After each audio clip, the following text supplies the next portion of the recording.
Hari ni satu berita panas. Samsul letak jawatan Setiausaha Politik Kanan kepada PMX. Okey lah, at least Samsul sudah ambil tanggungjawab dan letak jawatan. Sekarang saya mau tanya, semalam I think Rafizi sudah 2-3 hari lah dia gasak PMX tau.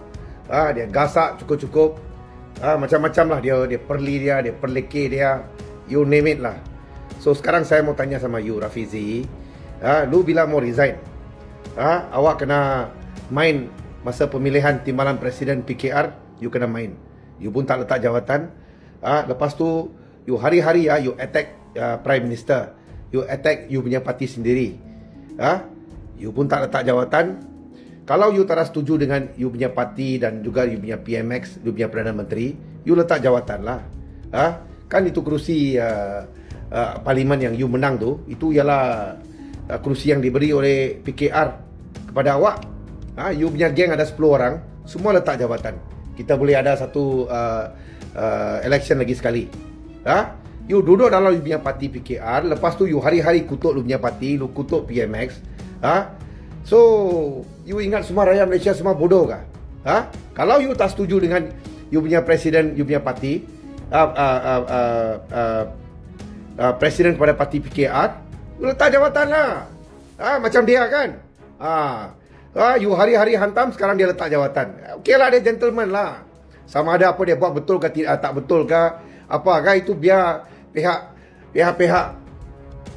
kerajaan atau badan-badan kerajaan, SPRM ke, polis ke, siapa mau siasat lah, lantak lah.